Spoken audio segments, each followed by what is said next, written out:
Alô Brasil, alô mundo, tudo bem com vocês? Comigo não está muito bem não.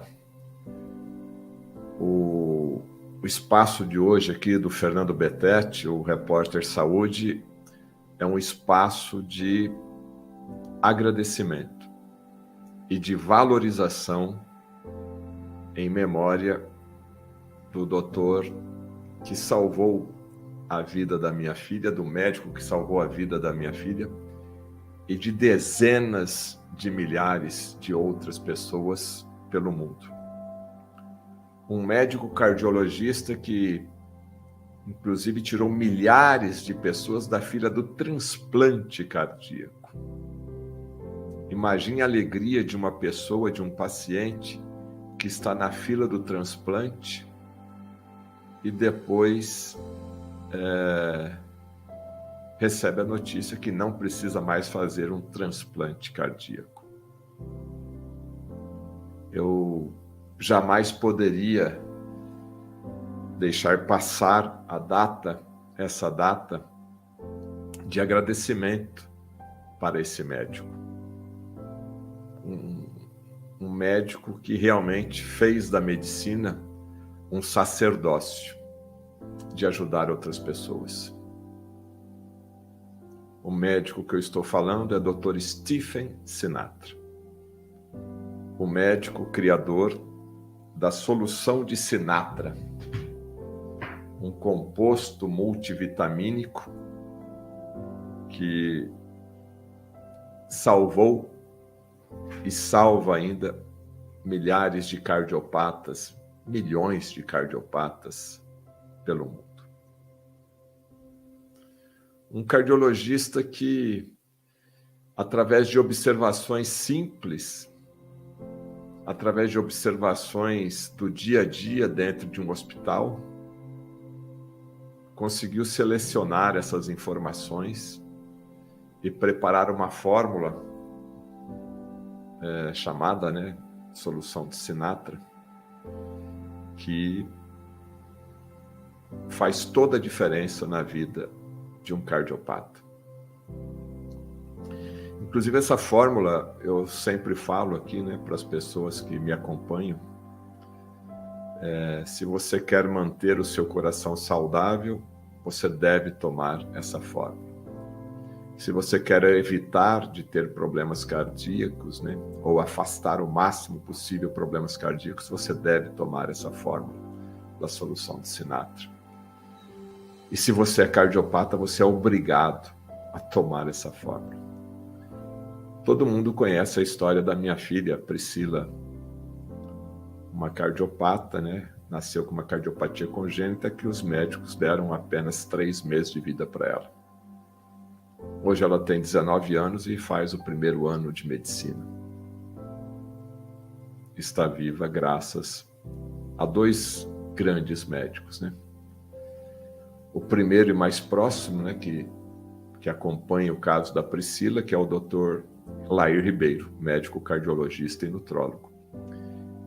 Quem foi que me apresentou a fórmula de solução de Sinatra? Que foi um médico brasileiro que acompanhava e estudou junto com o Dr. Stephen Sinatra essa fórmula.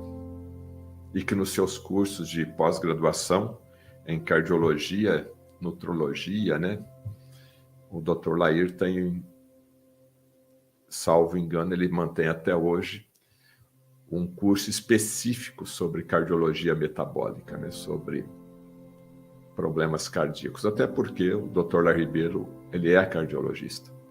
Então ele tem um carinho muito especial pelo Dr. Stephen Sinatra, pelos relevantes serviços prestados pelo Dr. Stephen Sinatra na área da cardiologia.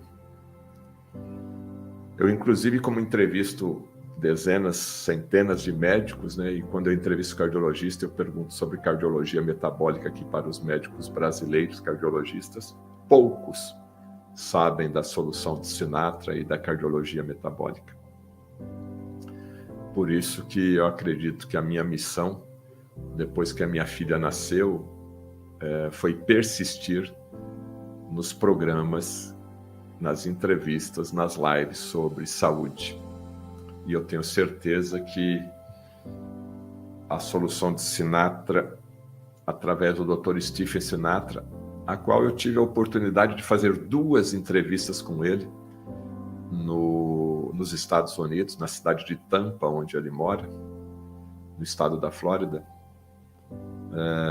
A primeira foi como agradecimento, através do Dr. Larry Ribeiro, ter descoberto essa fórmula, né, que ajuda qualquer coração debilitado.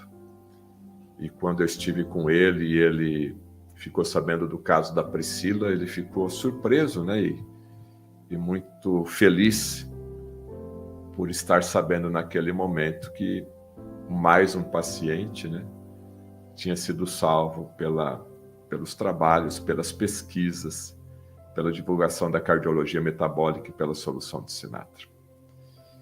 E, infelizmente, chegou a data da sua partida e ele foi embora, foi para um plano superior.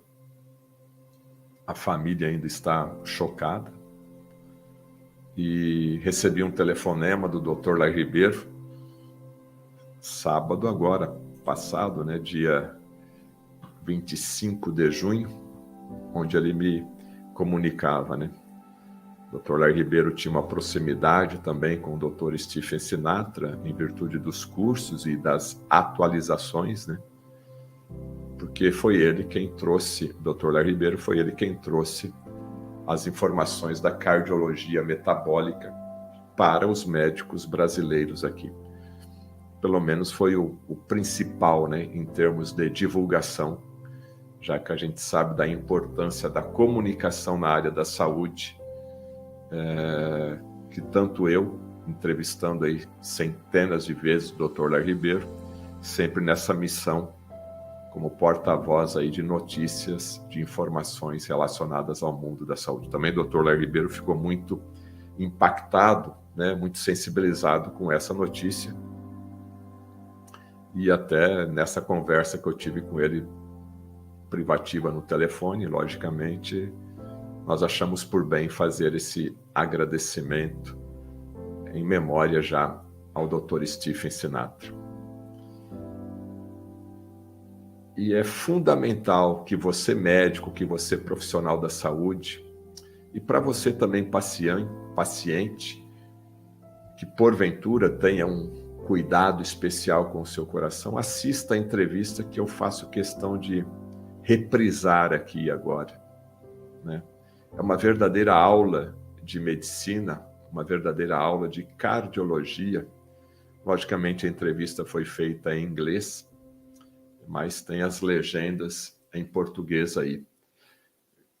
É um pedido que eu faço para você, que se você tem algum problema no coração, algum membro da família que tenha problemas cardíacos, assista essa entrevista com muita tranquilidade, com muita serenidade, já que é feita em inglês, né, através das legendas, porque você vai ver a grandeza desse homem. E o Dr. Stephen Sinatra também era um médico muito espiritualista. No final da entrevista, você vai ver a visão que ele tinha, né, que ele tinha dessa parte espiritual do ser humano, né? Você também vai ver como que essa parte espiritual dele, essa ligação com o divino, teve nessa descoberta da solução de Sinatra. Ele comenta isso no final da entrevista. Então foi um momento bem impactante da minha entrevista com o Dr. Stephen Sinatra, onde poucos médicos têm a coragem de relatar esse lado mais humano, né? Esse lado mais espiritualista mesmo. Não tem outra maneira, não tem outra palavra de poder falar, né? Hoje, nessa correria, os médicos estão sobrecarregados e às vezes não dão o devido tempo necessário para conversar com o seu paciente. Já o Dr. Stephen Sinatra, ele fazia exatamente ao contrário, né? Ele dava todo o tempo ali disponível para o paciente. Ele sabia dessa importância divina, né? Dessa importância espiritual da ligação médico junto ao seu paciente. Então, no final dessa entrevista aqui, ele inclusive fez questão de pedir para que eu, Fernando, no final da entrevista, eu quero falar um pouco mais dessa parte da ligação ser humano com Deus, né? Não existe outra palavra, né? Essa parte de ligação divina de Deus com o ser humano. E ele dava muito valor para isso daí. E ele explica como que Deus, né, ele atribui a Deus a descoberta aí da solução de Sinatra, né? Lógico que tem toda uma vivência científica para a descoberta dessa fórmula, mas ele relata isso daí com muita coragem, com muita serenidade da descoberta, do desenvolvimento da fórmula da solução de Sinatra. Dr. Stephen Sinatra, eu como pai serei eternamente grato ao seu trabalho como cardiologista por ter desenvolvido essa fórmula que tirou a minha filha da fila de transplante e que tirou minha filha dos 3 meses de prognóstico de vida para hoje uma moça com 19 anos de idade, cursando o 1º ano de medicina. E é graças à sua fórmula e ao seu trabalho que o desejo da minha filha hoje é se tornar uma médica cardiologista na área de pediatria, cardiologista pediátrica. Então, o seu trabalho para minha filha e para as dezenas, centenas de milhares de pacientes, com certeza, não foi em vão. Em nome da minha família, em nome da minha esposa Adriane, do meu filho Vitor Hugo, em meu nome, Fernando Beteti, e da minha filha Priscila, nós te agradecemos imensamente.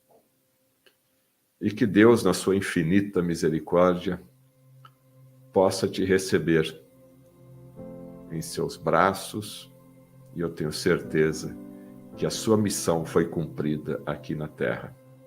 E que Deus também, na sua infinita misericórdia, possa confortar a sua esposa, seus filhos, nesse momento difícil, que é o momento da despedida. Muito obrigado, Dr. Stephen Sinatra, por ter salvado a minha filha e, principalmente, ter salvado milhares e milhares de outras filhas, de outros filhos, de outros papais e de outras mamães, vovós e vovós. Muito obrigado, Dr. Stephen Sinatra. Assista agora a entrevista completa, inclusive com a abertura do médico Dr. Lair Ribeiro. Muito obrigado, Dr. Stephen Sinatra. Boa noite a todos vocês. Eu hoje não sou protagonista, hoje aqui estou só para fazer a introdução. A grande estrela da noite é o Dr. Stephen Sinatra, com mais de 20 livros publicados, com mais de 300 trabalhos científicos publicados na área de cardiologia. Falando de cardiologia, é uma enfermidade relativamente moderna sofrer do coração. Pra você ter uma ideia, o Dr. James B. Herrick, em 1912, um médico americano, descreveu pela primeira vez o infarto agudo do miocárdio, que era uma raridade. Ninguém sabia disso. Tanto é que ele publicou em 1912 e ninguém prestou atenção. E ele foi obrigado a republicar em 1919, 7 anos depois, chamando a atenção. Em 1930, morreram nos Estados Unidos em torno de 3.000 pessoas com infarto agudo do miocárdio. Em 1960, morreram 300.000. O que fez ir de 3.000 para 300.000 em 30 anos. Duas coisas ocorreram. Primeiro, em 1911, foi lançado nos Estados Unidos o Crisco, que era um óleo cristalizado de algodão, pela Procter & Gamble. E houve uma grande propaganda em parar de usar gordura animal e parar de usar óleo de coco, que era o que as pessoas usavam para cozinhar. Esse foi o primeiro problema, porque esse óleo Crisco, para não ser rançoso na gôndola do supermercado, ele tinha que fazer um processo de hidrogenação parcial e ele virava gordura trans. Então, foi o primeiro contato que nós tivemos com a gordura trans, trazido pela tecnologia. E a gordura trans, como nós sabemos hoje, é um veneno. Então, esse foi o primeiro veneno.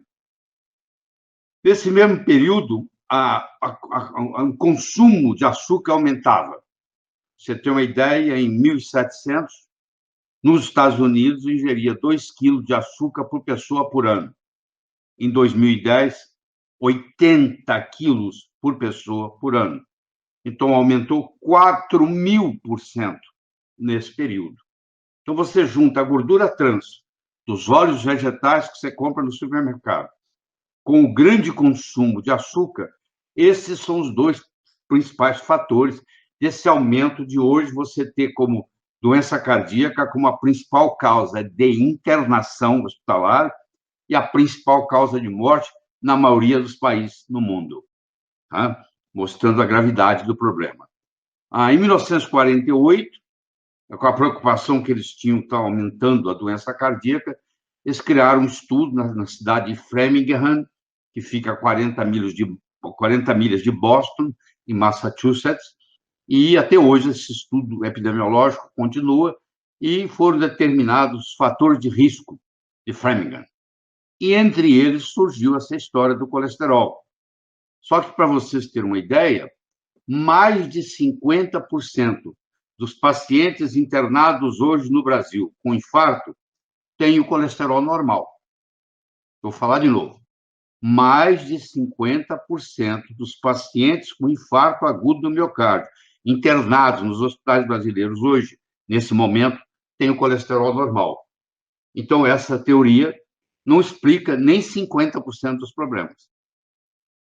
A Framingham identificou vários outros fatores de risco, como, por exemplo, a pressão alta, a hipertensão.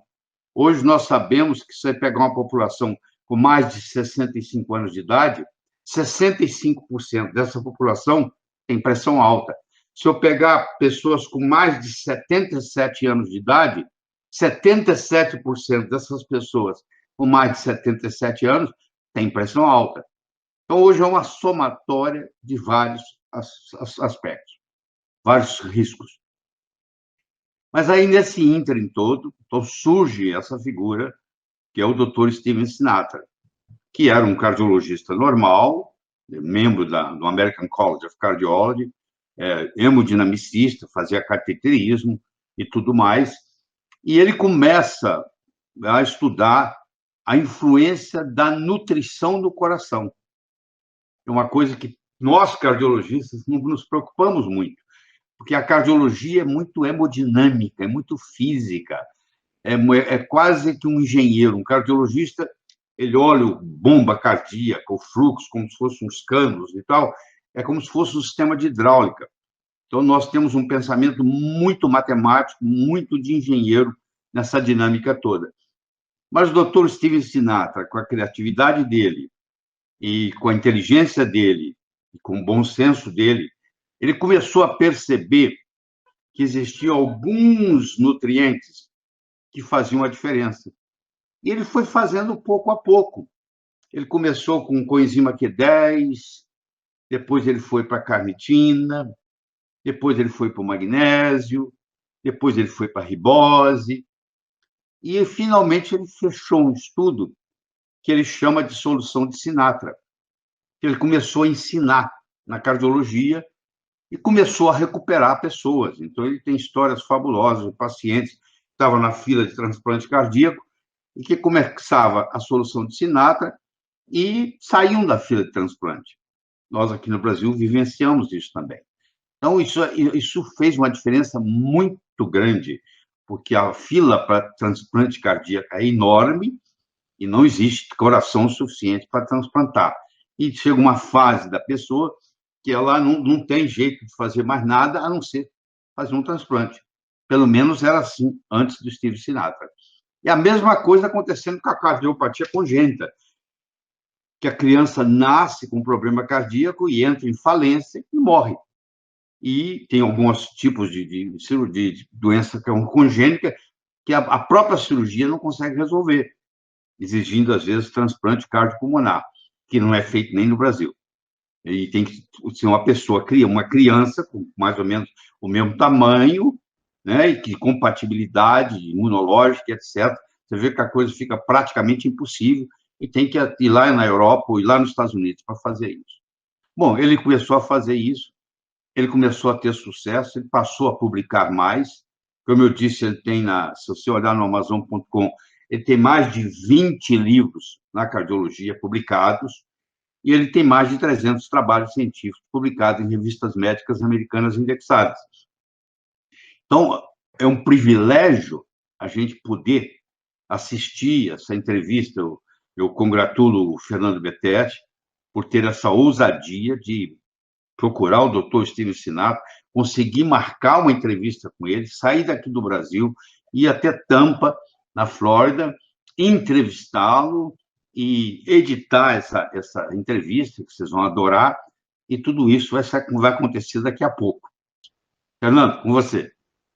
Obrigado, muito obrigado, doutor Lair, pelas suas palavras, e agradecer aqui publicamente a abertura, né, que o senhor está fazendo aqui. Eu sei que o senhor tem uma legião de seguidores e de fãs, e logicamente está trazendo mais audiência para essa importante entrevista, que o senhor mesmo teve a oportunidade de assistir anteriormente, e o senhor também elogiou o conteúdo dessa entrevista.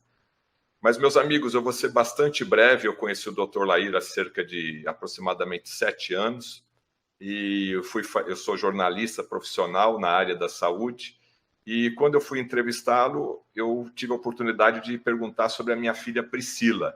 A Priscila hoje ela tem 15 anos, mas quando eu conversei com o Dr. Lair, ela tinha cerca de 7 anos. Ela é portadora de uma cardiopatia congênita extremamente grave, que nem o Dr. Lair falou. A única indicação para ela era transplante cardiopulmonar. Durante os 7 primeiros anos da vida da Priscila, eu não tinha outra alternativa a não ser a seguir a medicina tradicional, né? Só tinha esse caminho. Mas, como pai, eu não aceitei isso e fui procurar alternativas. Quando encontrei o Dr. Lair Ribeiro, ele me diagnosticou a Priscila sem nunca tê-la visto. Ó, tua filha tem isso, ela está tomando isso. Acertou em cheio, eu lembro disso como se fosse até hoje, e falou, olha, se você me permitir, eu posso ajudá-la com uma suplementação de um médico americano que tem feito um bom trabalho e tem ajudado muitos cardiopatas, que é o Dr. Steve Sinatra. E de lá para cá, a vida da minha filha mudou por completo. Hoje, a minha filha, ela continua com a doença anatomicamente errada, tá? Mas ela tem uma vida clinicamente cardíaca normal. Tanto é que ela atravessa a piscina embaixo d'água. Os médicos, quando veem isso, não aceitam isso daí. Às vezes, quando eu tenho que levar alguma consulta de rotina, que o médico vê a Priscila pela primeira vez, ele fica com medo só de auscultar o tipo do som que sai do coração da Priscila. Mas nesse tempo todo também convivendo com o Dr. Lair Ribeiro, eu aprendi muito a importância da palavra gratidão. E nesse entender o que é gratidão, eu tinha como missão, jornalisticamente como pai da Priscila, o meu desejo era entrevistar esse médico, o fundador desse conceito, né, da cardiologia metabólica, o Dr. Steve Sinatra. Exaustivamente, eu procurei agendar essa entrevista com ele. Demoramos também cerca de 6 meses, mas conseguimos, tá? Vou resumir aqui, porque eu sei que vocês querem ver a entrevista. Muita gente está querendo assistir essa entrevista. E ali eu cumpri o meu papel, agradecer pessoalmente um médico que desenvolveu esse conceito e essa fórmula. E no Brasil, somente o Dr. Lair Ribeiro conhecia isso, porque eu passei por todos os médicos, os principais centros médicos cardíacos do Brasil. Eu, como pai desesperado, não queria que acontecesse de nada de mal com a minha filha. Em 5 minutos de conversa com o Dr. Lair, ele me apresentou a solução de Sinatra e transformou a vida da minha filha da noite para o dia. Foi muito bom conhecer essa suplementação e as orientações do Dr. Lai Ribeiro. E aí eu cumpri o meu papel de ir para a Tampa, entrevistar o Dr. Stephen Sinatra e agradecê-lo pessoalmente. Ele se comoveu com a minha história, se comoveu com a história da Priscila, deseja conhecer a Priscila e pediu a minha autorização para colocar a história dele no blog, no site dele lá nos Estados Unidos. Logicamente, eu autorizei porque a missão dele, e ele também falou que a minha missão a partir desse encontro, e eu sei que também do Dr. Lair, é divulgarmos esses novos conhecimentos da medicina para o maior número de pessoas, né? E está até escrito na Bíblia: conhecereis a verdade e a verdade vos libertará. Eu tive acesso a um novo conhecimento através do Dr. Lai Ribeiro, que tinha acesso a essas informações todas, né, da medicina mundial, e ele me deu gratuitamente, e eu não poderia ficar com esse segredo guardado. Eu também estou fazendo o quê? O máximo possível para divulgar para outros pais e para outros profissionais de saúde, que não é fácil aceitar essa informação, que existe sim um outro caminho possível de tratar determinadas cardiopatias. Queria agradecer a sua audiência e a partir de agora, então, assistam conosco essa entrevista feita em Tampa com muita dedicação, com muito carinho, com o Dr. Stephen Sinatra sobre cardiologia metabólica. Olá, tudo bem? Minha missão aqui hoje é muito especial. Estou aqui para lhe apresentar uma entrevista feita pelo jornalista Fernando Beteti com o renomado cardiologista norte-americano Dr. Stephen Sinatra. O Fernando Beteti é o pai da Priscila e nunca aceitou que sua filha, para sobreviver de uma cardiopatia congênita, tivesse que viajar para o exterior a fim de se submeter a um transplante cardiopulmonar de altíssimo risco. Fernando Beteti veio me entrevistar em 2012, depois de 6 meses de insistência, para seu programa de televisão. Ao final da entrevista, ele mencionou sobre o problema da sua filha e solicitou a minha ajuda médica. Eu disse para esse pai desesperado que só havia uma solução que não fosse cirúrgica para a Priscila, que seria ser colocada no protocolo de cardiologia metabólica do Dr. Stephen Sinatra. Esse protocolo consiste no uso de 4 suplementos e é conhecido como o quarteto de Sinatra. Após 6 meses no protocolo, Priscila foi levada para um follow-up de rotina e os médicos ficaram muito surpresos com a melhora tanto clínica quanto dos parâmetros hemodinâmicos avaliados. Hoje, 6 anos depois, Priscila não faz uso de nenhum medicamento alopático, segue tomando o quarteto de Sinatra e leva vida normal. Fernando Beteti, em um ato de agradecimento, decidiu localizar o Dr. Sinatra e foi entrevistá-lo em Tampa, Flórida, Estados Unidos. Dr. Sinatra é um cardiologista muito conhecido mundialmente, autor de mais de 12 livros sobre cardiologia, sendo um deles Cardiologia Metabólica. O que vem a seguir é a entrevista feita ao Dr. Sinatra. Espero que você saiba reconhecer a sabedoria desse gigante na medicina. Aproveite! Olá, amigos. Chegou o grande dia. Aqui está o pai da Priscila e o jornalista Fernando Beteti entrevistando o Dr. Stephen Sinatra e nós vamos falar sobre cardiologia metabólica. Para quem não me conhece ainda, a minha filha nasceu há 15 anos atrás com uma doença muito grave que necessitava de um transplante cardíaco pulmonar. Eu não aceitei esse diagnóstico dos médicos e fui atrás de uma solução.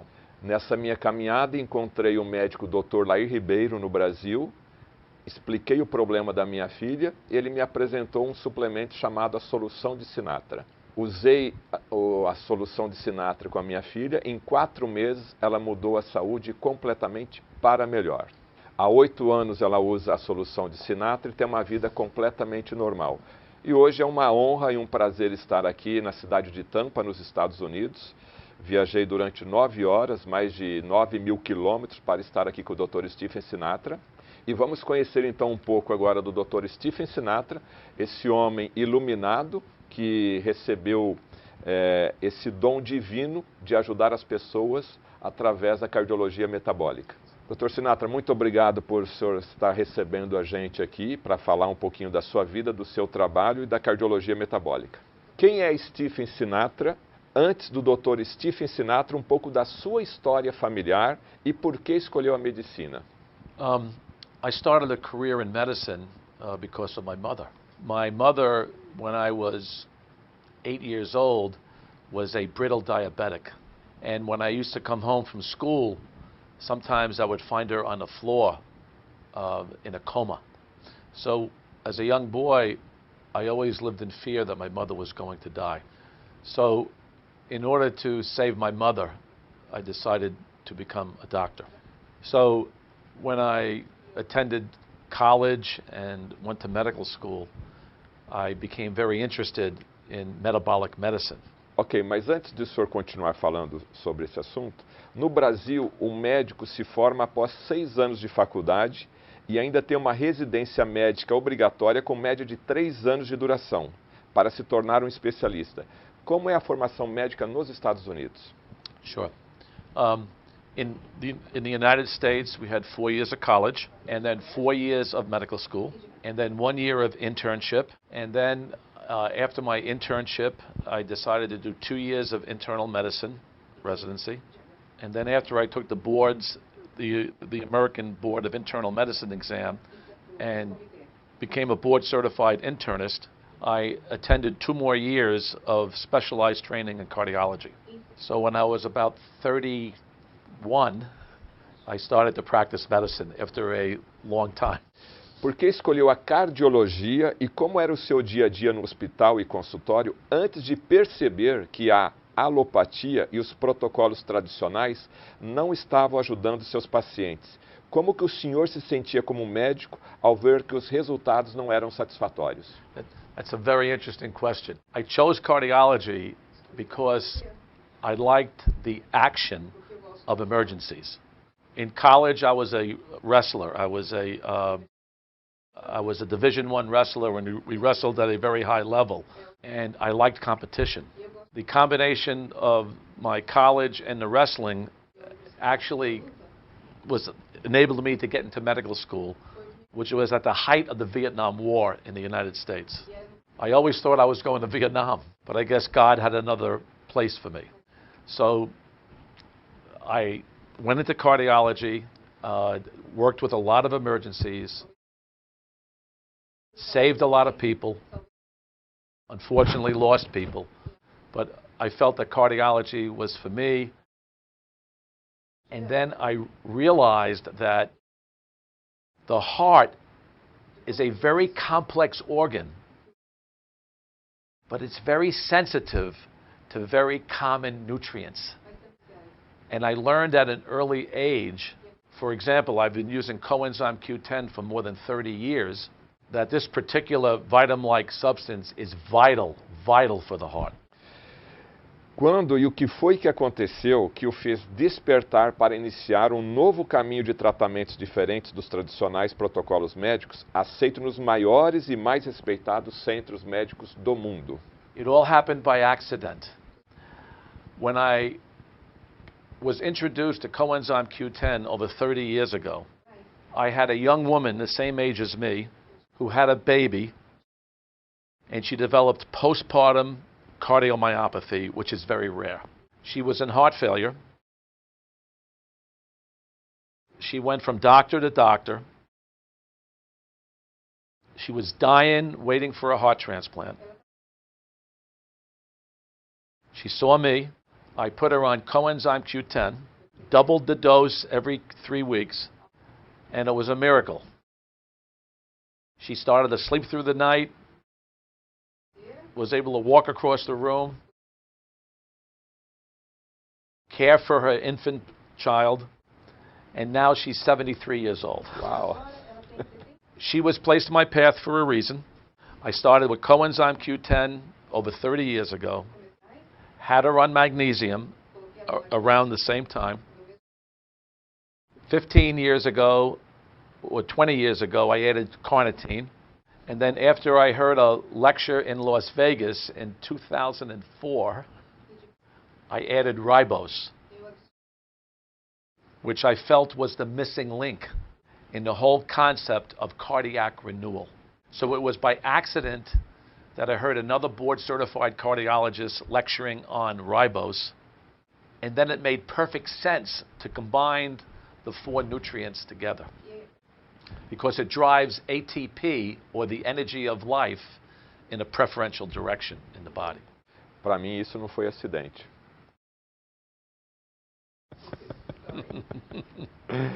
Ok, fale um pouco, rapidamente, sobre o papel da psicologia em sua atividade médica. Qual o benefício da psicologia nessa área cardiológica? Well, my training was no accident.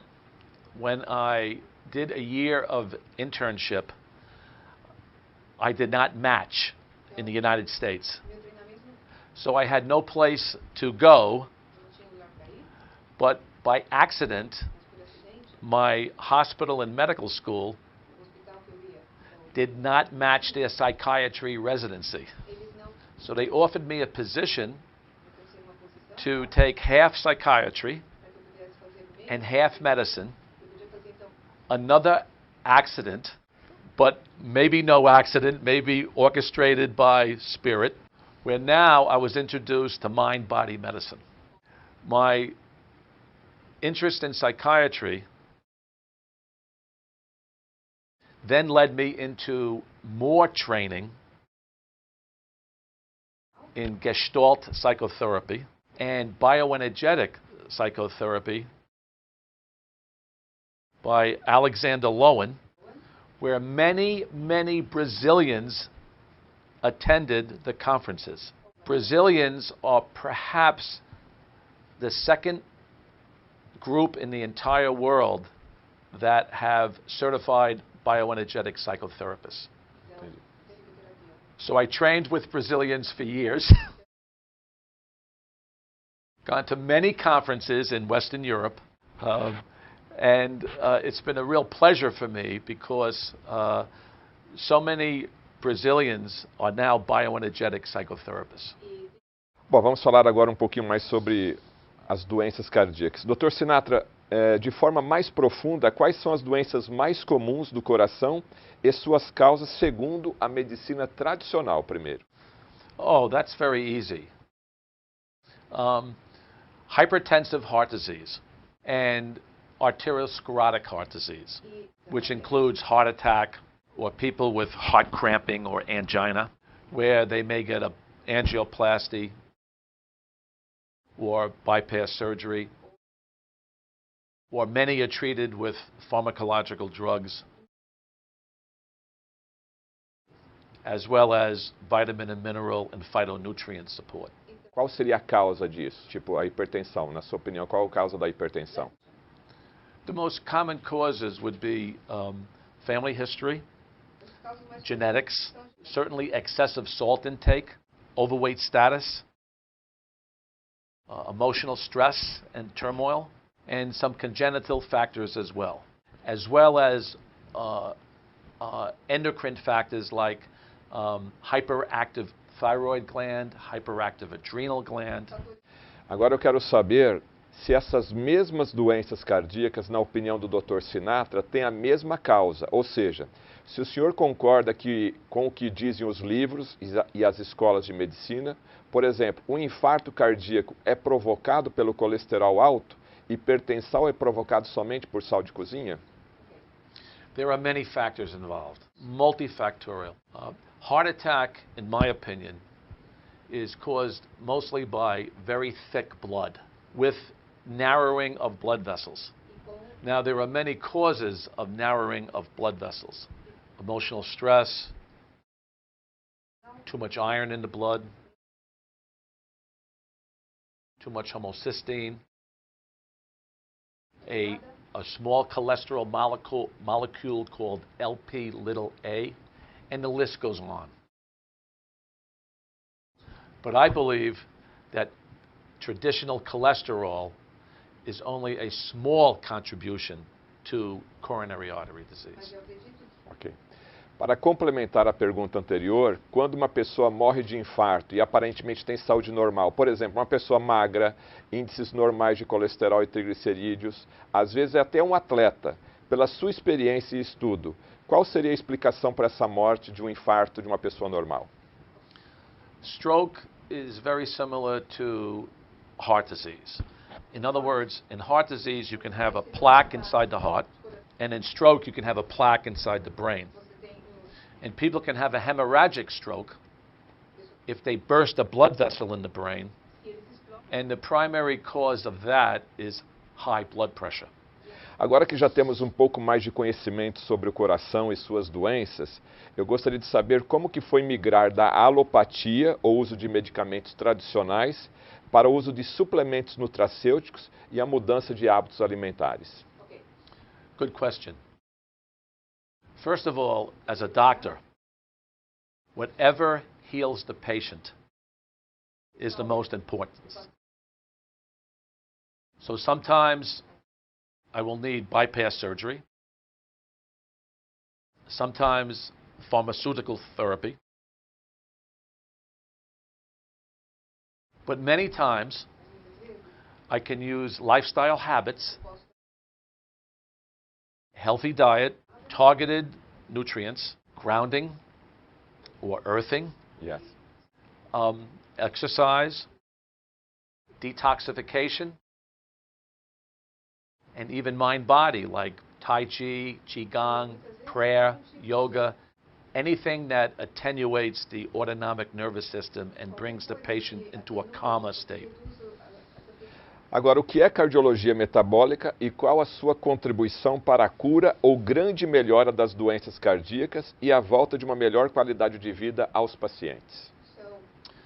Metabolic cardiology is something that I discovered over a course of 20 years. I've treated thousands of heart patients with diet, pharmaceutical drugs, exercise, mind, body. But I need something more important in getting at the cellular level. Metabolic cardiology drives energy in a preferential direction, and it supports the production of ATP, which I feel is our vital force, or the energy of life. The Japanese call it ki, the Chinese call it chi, Hebrews and Christians call it breath of God. But I feel our chi energy, which I refer to as vital force, is really a reflection of our mitochondrial energy. And this is where metabolic cardiology works. It works inside the cells. And remember this, when it works inside the mitochondria, which is a part of the cell, a third of the entire weight of the heart is mitochondria. Uau! The heart has more mitochondria per cell than any other organ in the body, including the brain. So it makes sense. You feed the mitochondria. The mitochondria supports our vital force, our chi. And since the heart has mostly mitochondria, a third of the weight of the entire heart is mitochondria, by driving this energy through the mitochondrial dynamics, people get better. But there's another reason that I discovered in 2009. I was reading a journal that was put out by Scandinavian researchers, and the journal was about stem cell renewal. In the 1950s, for example, when the Cold War was going on, carbon-14 testing was available around the same time that they were exploding experimental atomic bombs in the deserts of Arizona, Nevada, etc. So through the radioactive carbon-14, we can tell the age of human cells. So in this journal article 9 years ago, I had this incredible joy when I read it. With carbon-14 testing, they could determine the age of cells. And I always thought that once you had a heart cell, it couldn't regenerate. I'll say that again, it could not regenerate. We know that the cells in our mouth and our nose can regenerate. We know our red blood cells are reproduced every 120 days after some die, because they live for about 120 days, and the spleen takes them out, and new cells are formed in the bone marrow. The epithelial cells in the gut can regenerate, but nobody felt the heart could regenerate. All the scientists felt, and doctors felt, that if you had a heart attack, that area of the heart was dead. Even in medical school when I was young, they said, the professors, that the 5-year survival of cancer was better than heart failure. But when I read this article in 2009, I had this great joy in my body, and I feel it now. I have this vibrational energy. So maybe the angels are telling me I'm correct. But after reading the article, I realized that metabolic cardiology, or the 4 nutrients, coenzyme Q10, magnesium, carnitine, and D-ribose, which the body makes 3 of them. If we give these nutrients, the question is, are we buying time for our own intrinsic stem cells to take over and regenerate or revive or revitalize the diseased heart? That's how I feel metabolic cardiology is working. In other words, I feel that there's a link between our own intrinsic stem cells, and we only learned this in the last 10 or 15 years. This is very, very new. But if the metabolic constituents reinvigorate the natural stem cells of the body, I believe, like I said momentarily before, that the heart can regenerate itself. I have had dozens and dozens of patients who have refused heart transplant. They've had massive heart attacks, congenital heart disease like your daughter, and even situations where they've had infectious what we call myopathy, like myocarditis, and they improved. And I never knew why until 2009, when I read the article. And then another article came out, I have the reference here, in 2017, by the same researchers from Sweden, and they called the article "Dating the Heart Exploring Cardiomyocyte Renewal in Humans." And the same mechanism is suggested. And I really believe that metabolic cardiology can buy the patient time for the patient's own stem cells that they got at birth, that are in our fat cells, our bone marrow, and they contain the complex information that can regenerate the heart. But this is only my feeling. It's a hypothesis. But I feel it's correct. And the reason being, I have so many patients that have thrived that should not have. And then when Tommy went to heaven, he learned in heaven that metabolic cardiology was validated by Jesus. It was the greatest moment of my life. I grew up Catholic, and I've always believed in Jesus. But meeting Tommy was the most incredible gift in my entire lifetime. Uma pergunta de curiosidade. Ele disse que 30% do peso do coração são mitocôndrias.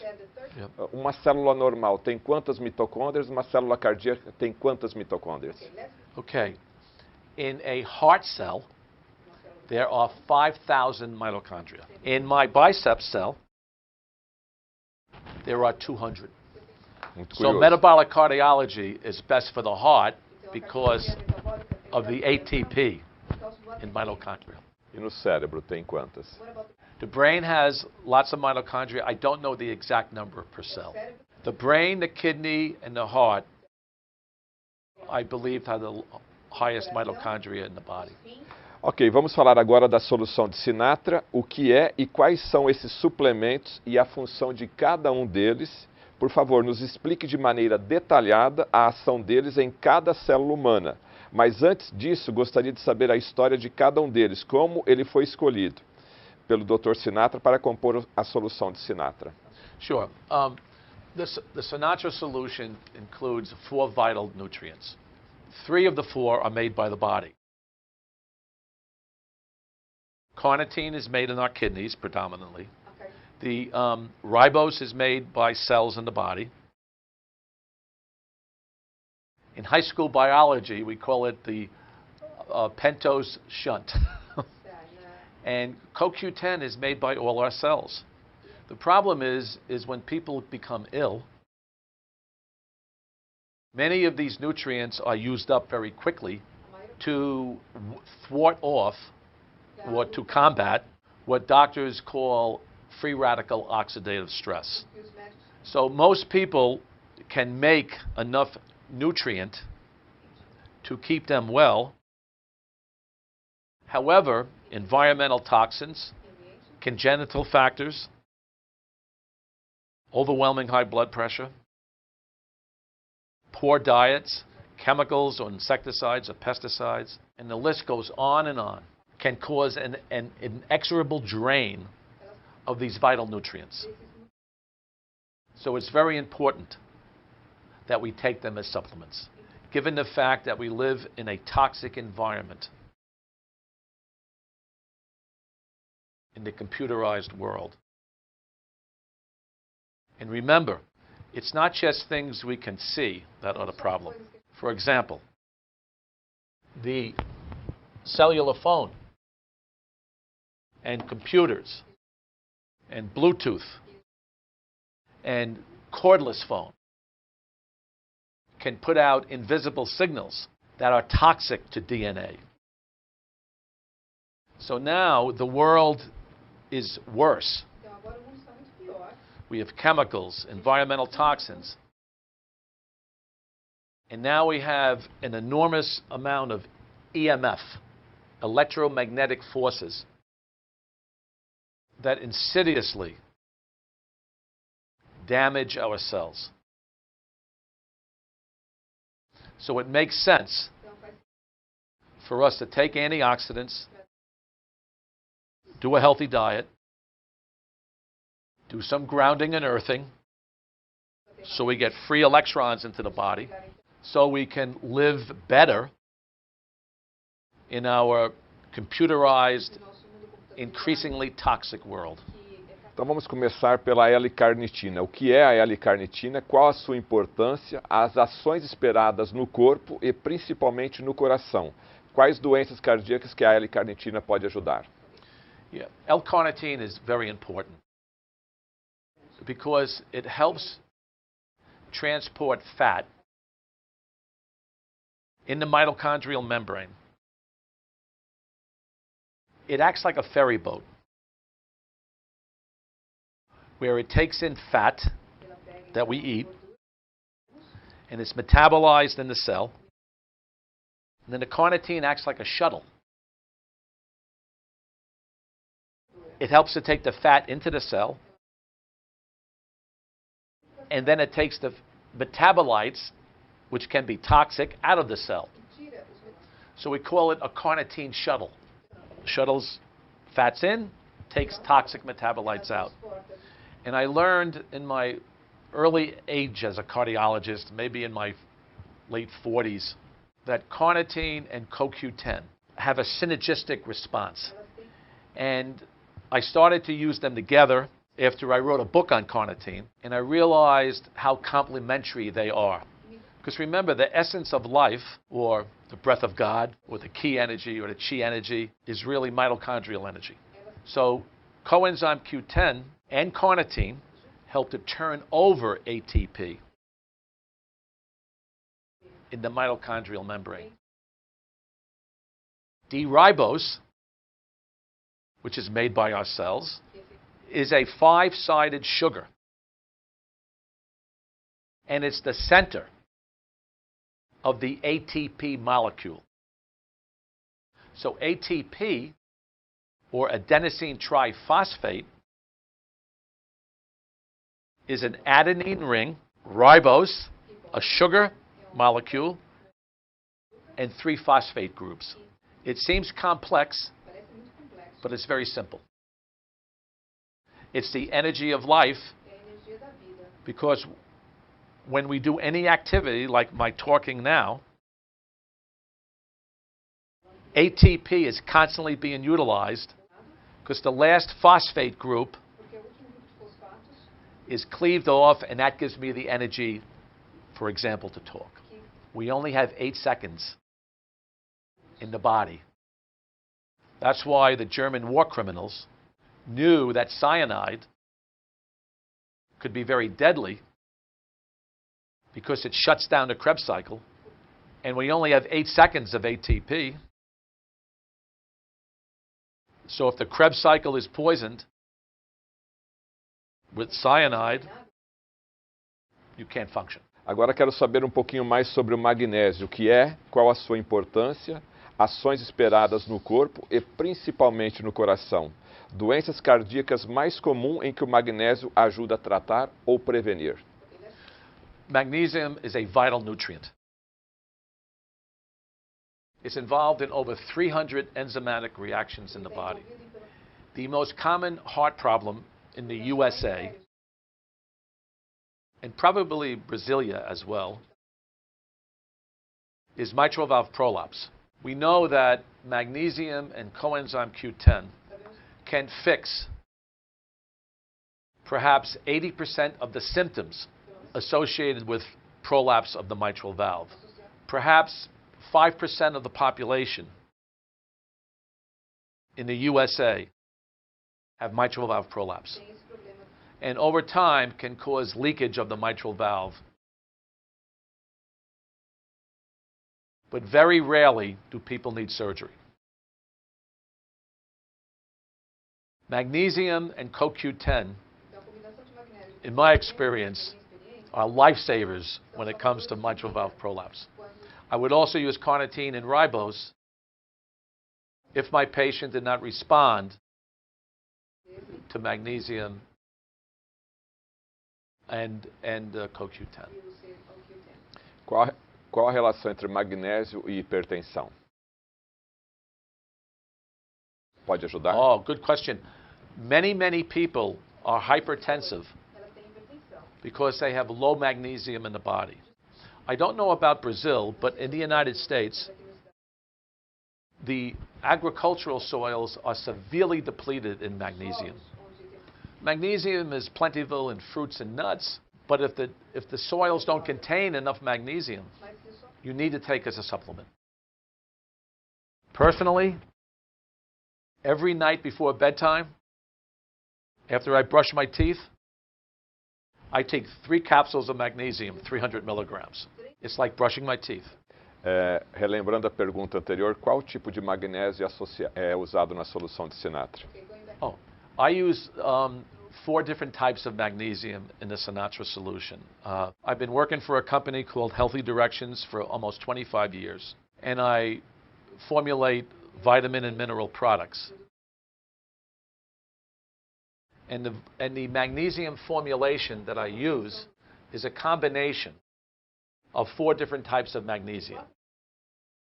It's an orotate, which I learned from the Australians at a CoQ10 conference 15 years ago, where magnesium orotate is very special that it drives ATP in the right direction.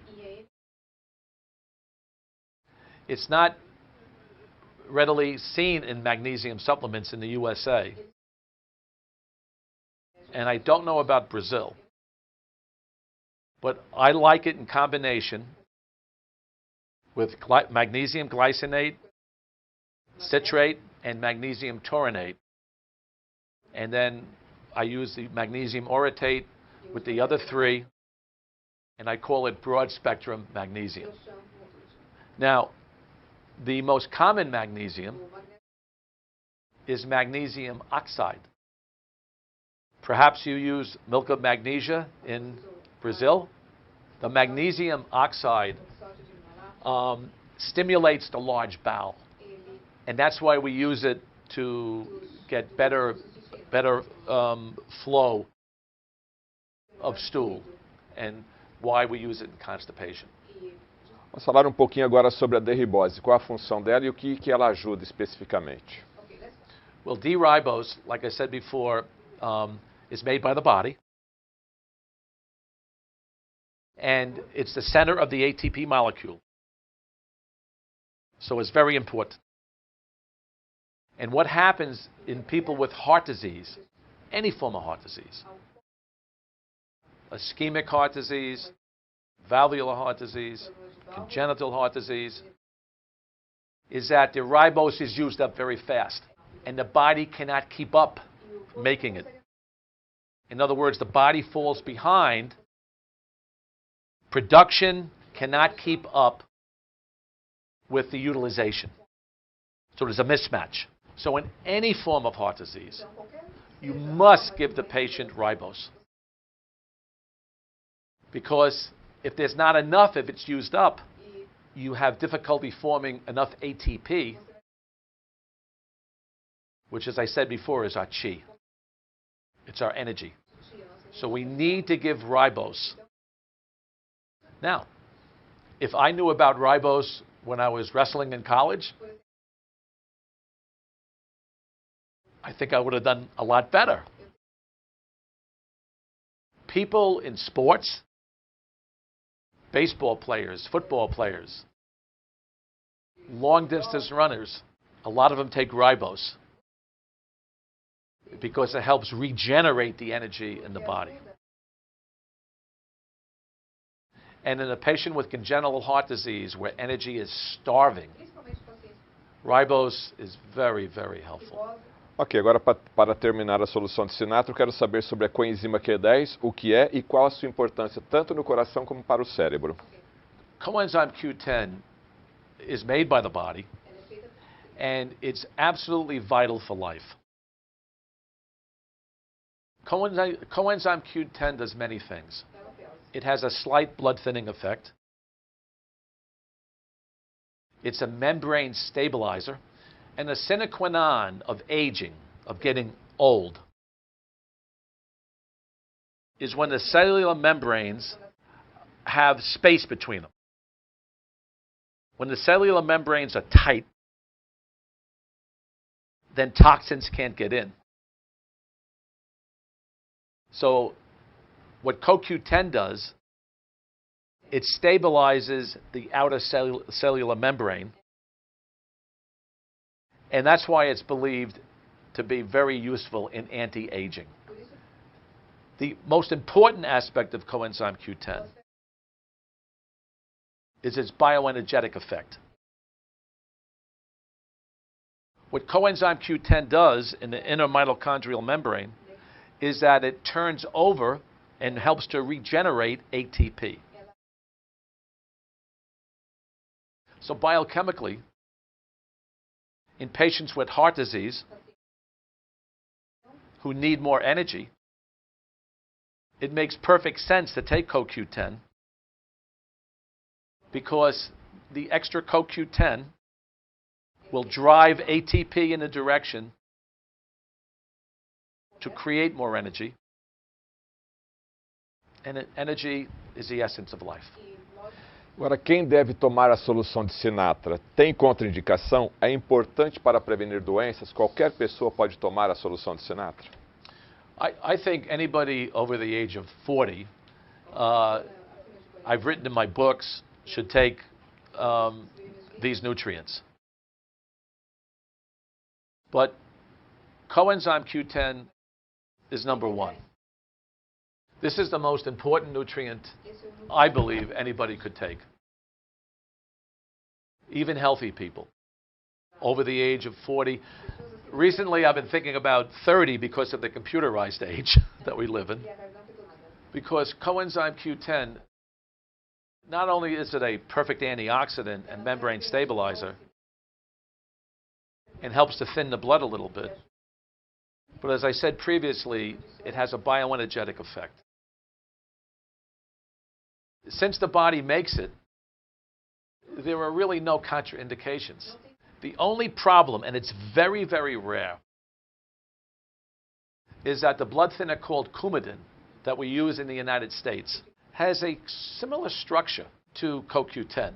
And very rarely, I've only seen it maybe twice in over 30 years of using CoQ10, where if a patient takes Coumadin and CoQ10 together, they get an additive blood thinning effect.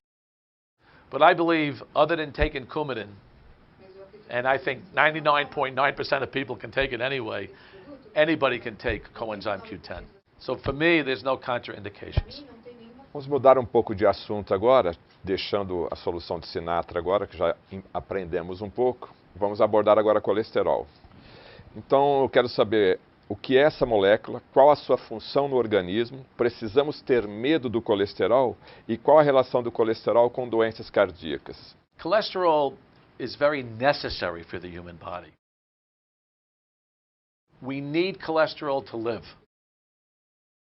Without cholesterol, we would die. The problem with cholesterol is that if it becomes oxidized, it can become angry, and then it can create inflammation.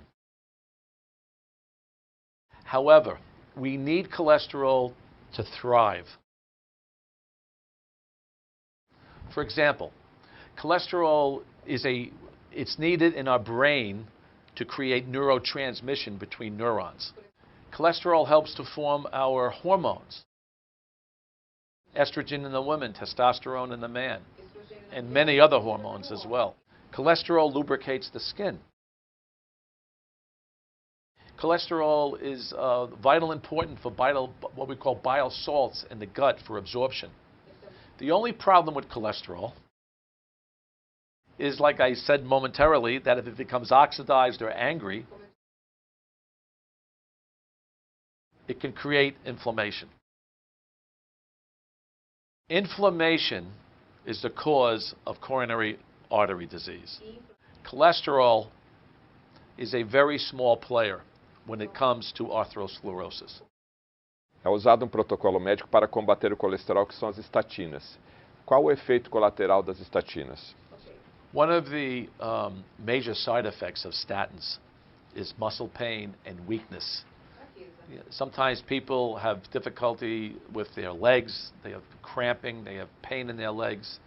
I've even had people unable to focus their eyes because of the intraocular muscles. And cholesterol can cause memory problems, particularly in people in my age group over the age of 70. The reason why cholesterol has so much baggage is that it interferes, with the body, in a sense that the same molecule that cholesterol comes from makes the molecule, it's the same molecule that CoQ10 is derived from. So if you use drugs to kill cholesterol, you can lower CoQ10 at the same time. I believe in coenzyme Q10. And although some people may need statins, and they may need cholesterol lowering, in any patient I use a statin on, I always give them a couple of 100 milligrams of coenzyme Q10 as well. Simply stated, statins will drive cholesterol down, but they will also kill CoQ10. at the same time, will kill the production of CoQ10. Now, where would I use a statin? In any male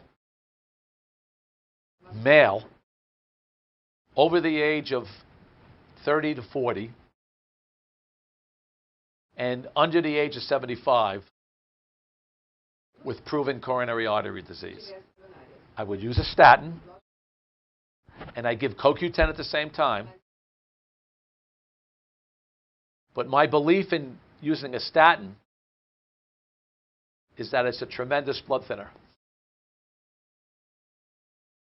It happens to lower cholesterol at the same time, which in some people is a player in heart disease, especially in the people with the hereditary problems where they have cholesterols of 700 or higher.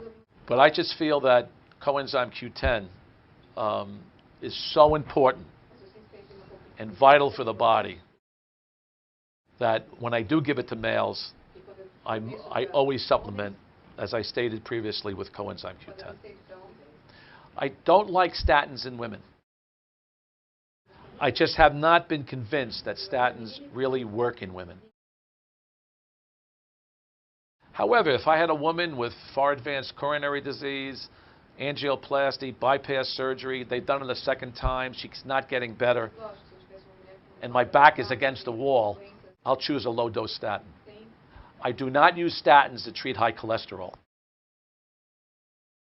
I'd rather use lifestyle changes.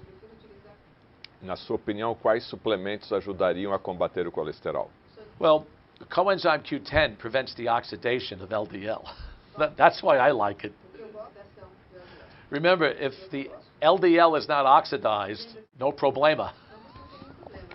Vamos falar agora de suplementos. Existe uma guerra constante em desvalorizar o uso de suplementos por uma grande maioria de médicos. Por qual motivo existe isso? Por qual motivo isso acontece? Afinal, qual é a verdade ou o real motivo dessa guerra entre remédios e suplementos? Como fica o paciente nessa guerra? Unfortunately, many doctors do not believe in supplements. Supplements is something that came to me very early in the practice of cardiology. I met a Dutch chemist when I was 31 years old, when I received my boards in cardiology, took the exam and passed, and then I met this 91-year-old Dutch chemist, and he basically taught me about using supplements in the treatment of heart disease. He was an engineer. He refused bypass surgery, and when I spoke to him on the telephone at 91 years of age, I felt he was sort of a visitor or an opportunity for me to look at non-pharmaceutical therapies or even bypass therapies in the treatment of heart disease. One thing about surgery, if you have a patient that you cannot get well, and you've used lifestyle changes, you've used supplements, you use pharmaceutical drugs, it's time to call a surgeon, if they have the right anatomy to operate on. Bypass surgery, in my opinion, has saved many lives. I think in America, we jump too quickly, though, to bypass surgery. And I use it as a last resort, or if I'm dealing with left main coronary artery disease, where you must intervene with surgery. Vamos saber mais sobre as principais funções de alguns suplementos. Eu vou perguntar primeiro, então. Ômega 3. I love them. Qual a função dele, resumidamente? Oh, they are good for the brain, they are good for the heart, they're good for your skin, for the retina of the eye. Omega 3, if I was stranded on a desert island and I needed only 2 supplements, it would be my hope that a few cases of CoQ10 and omega 3s be washed ashore. Qual a dose diária de uso de ômega 3? The daily use in amount, like 1 to 2 grams a day. Uma cápsula, 1000 miligramas, 1 grama. Yeah, 1,000 milligrams a day in most people is more than enough. Vitamina K2. Ooh, I love K2. Yeah, I learned about K2 from the Dutch researchers. They studied K2 for 30 years. And when I met them in Connecticut 15 years ago, I started taking Metaquinone 7, vitamin K2. because it prevents calcium buildup in blood vessels where it does not belong. I take 300 micrograms every day. Ok. Vitamina D3. Vitamin D3 is very good. I love it. I take it. And at least 2,000 to 5,000 units per day. But pues, Brazil is close to the equator. So you should have adequate vitamin D levels in your bloodstream. The closer you are to the equator, the more vitamin D absorption in the skin, providing you have good cholesterol. You need cholesterol and sunlight to get vitamin D into the body. Qual a principal função da vitamina D3? D3 does everything good. It's good for the brain. It's good for the bones. It's good for our organs. We are learning more and more about vitamin D, especially in neurology, Parkinson's disease, Alzheimer's disease, any neurological condition. Sistema imunológico também? Oh, absolutely. D3 is vitally important for a good immune support. Hoje em dia se toma muito pool de aminoácidos. Qual a sua opinião sobre isso e qual a importância de tomar o pool de aminoácidos? Years ago, I thought an amino acid stack taken at night could build growth hormone in the body, natural growth hormone. I have veered away from that reasoning.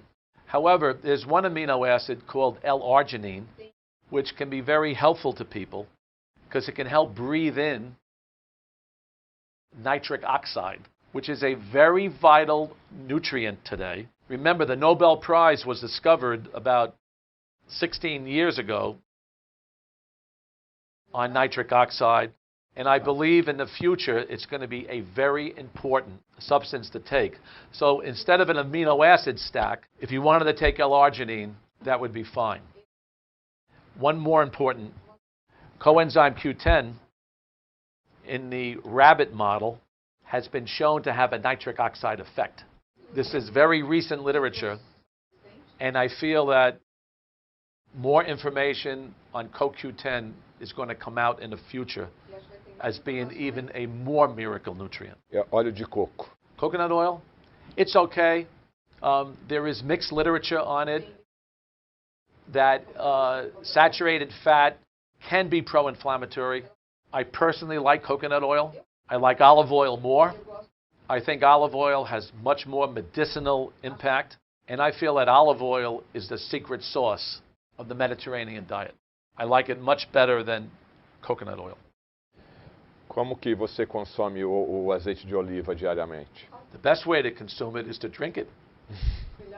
The Mediterranean study showed that 4 tablespoons a day, less neurological disease, less Alzheimer's disease, less diabetes, less coronary heart disease. This is over a almost 5 years, 4.8 years, in 7,500 participants in the Mediterranean study. Over 7,500. The Mediterranean diet has been written up in almost every journal in the world as being a superior diet. The Okinawa diet is also good, but Mediterraneans and Okinawans in Japan have the longest survival or longevity in the world. Do óleo de coco se extrai triglicerídeos de cadeia média. Aqui nos Estados Unidos é falado de MCT. O que ele acha do MCT? Oh, medium triglycerides, or MCTs. Yes. There's a lot of new information on MCTs. As far as providing energy to the brain, I think it's very good. MCTs, and again using coconut oil, can provide good food for the brain. And this might be beneficial in people with memory disorders. Gostaria de saber por que o senhor escreveu o livro As 8 Leis Espirituais da Saúde e o que mudou no seu dia a dia pessoal e profissional depois de conviver com pacientes que tiveram experiência quase morte. I encountered many people with near-death experience in my career as a cardiologist. Perhaps 20, 25. I only had 2 near-death experiences that were not pleasant. One of them was in a barber who was also what you call a bookmaker in the United States. And his near-death experience was total blackness. Everything was black. I had a United States Marine who died on a racquetball court, and his near-death experience was awful. He was being drawn to flames, and he met a hooded man, and on the third resuscitation, he almost went into the flames, but he was told to go back. Those were the two worst near-death experiences I had in my practice. All the others I had were good. People told me of floating on the ceiling, watching me resuscitate. I had one man that told me that he wanted to go, and he was so upset with me for bringing him back that he wanted to sue me, but he had a great experience. Fortunately, he realized it wasn't his time. The most profound near-death experience, the one that lasted for a long time, was Tommy Rosa in heaven.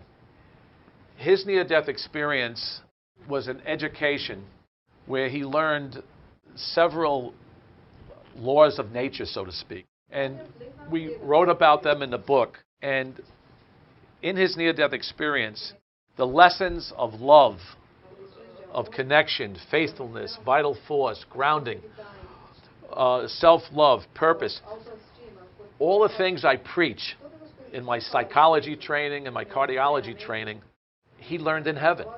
Tommy Rosa was an incredible gift to me because he validated a lot of the things I was talking about on earth. Let me give you an example. 30 years ago, when I was lecturing to doctors on coenzyme Q10, they would walk out of the room. I'd be lecturing on homocysteine or lycopene or omega-3 essential fatty acids, and there was a lot of pushback. When I learned about grounding 15 years ago from Clint Ober, and I lectured at conferences, people couldn't believe it. You know, how could the earth energy heal somebody? And then the list goes on and on. But then when I met Tommy, and he went to heaven, and Jesus Christ validated the things that I was preaching on earth, it brought great joy to me. Now, even though Tommy acted as a clairvoyant, these people, even though they can help heal others with their energy, they can't heal themselves. So when Tommy saw me on television, he wanted to see me as his physician. I put Tommy on Metabolic Cardiology because he had a very diseased heart. He had a severe cardiac contusion, had leaking heart valves, defibrillator, pacemaker, and was severely compromised. Had heart failure and got much better on metabolic cardiology. So Tommy was sent to me to help heal him, but Tommy gave me an incredible gift. And permit me to share that. Two things. One I mentioned, where he validated what I was preaching on earth was validated in heaven. But the other reason was more personal. Like I stated before, I've been at the bedside of many dying people. Some people had beautiful death experiences. Some people were terrified.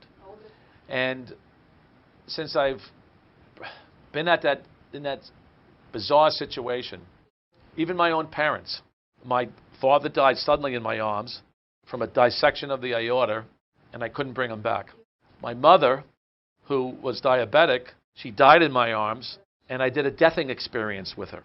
And this is something that maybe you should tell your constituents. If you're at the bedside of a dying person, hold them, let them know that you're with them.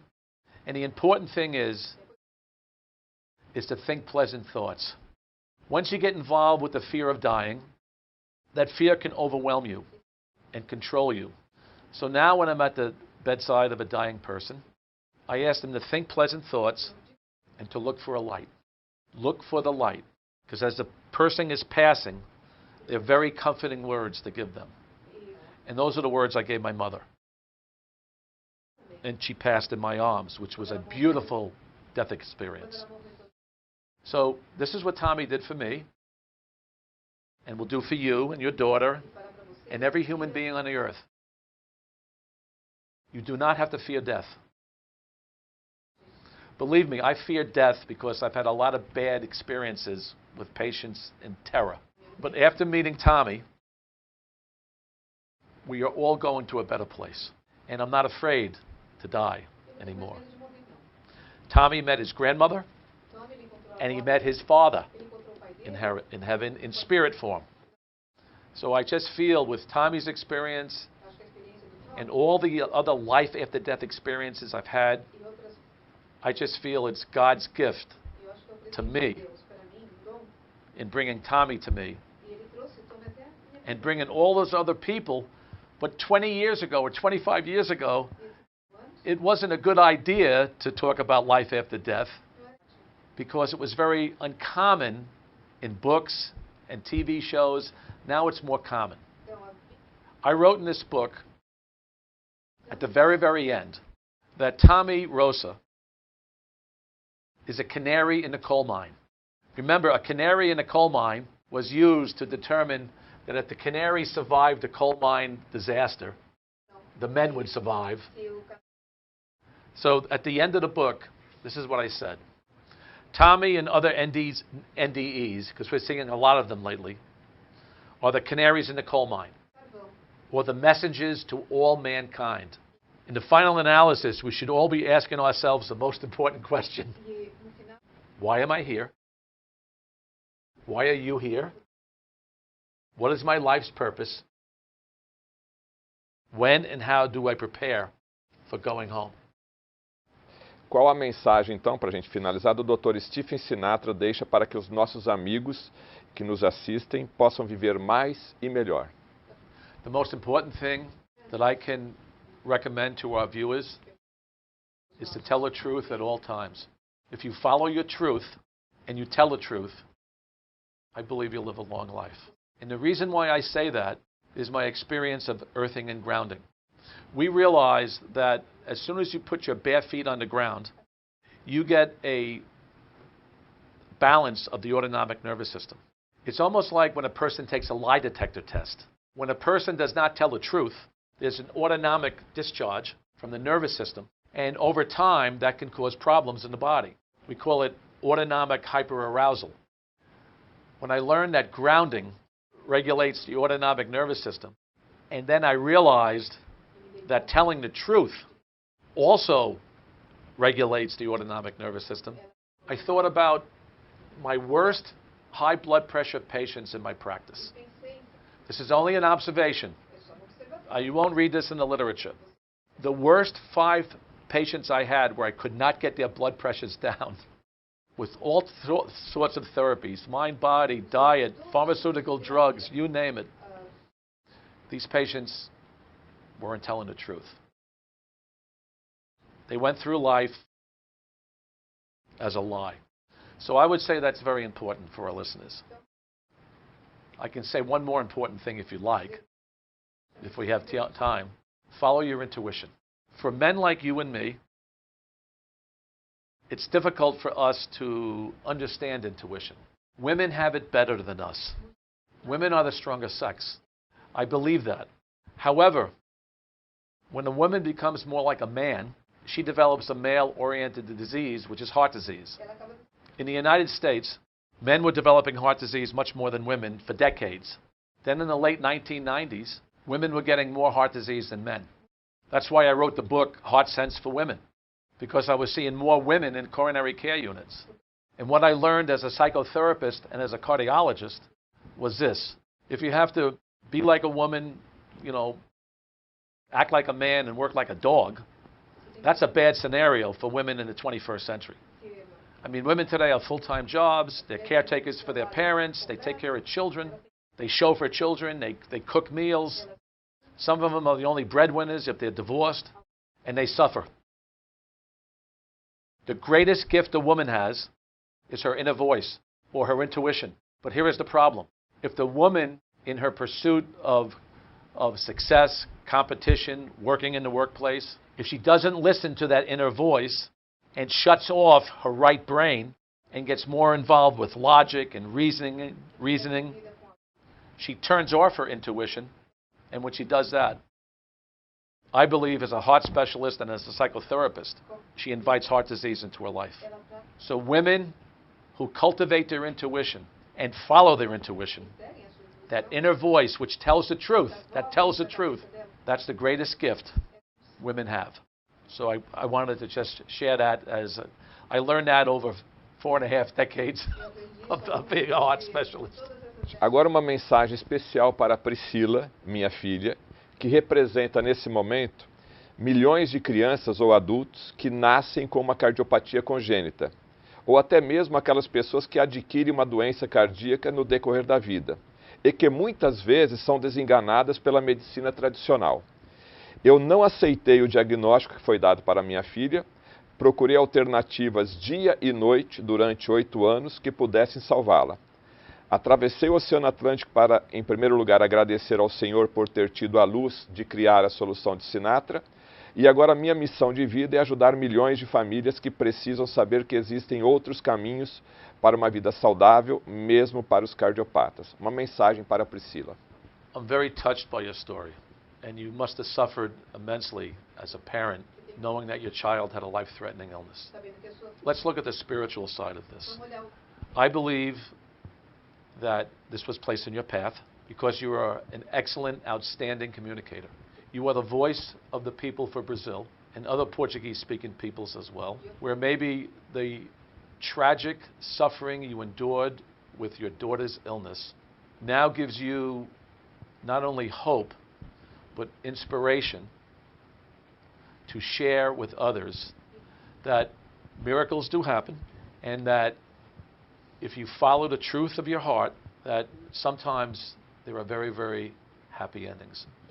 My only caution is that if there is a surgical way out or a very easy conventional fix, like Tommy's defibrillator or a pacemaker, I would certainly entertain it.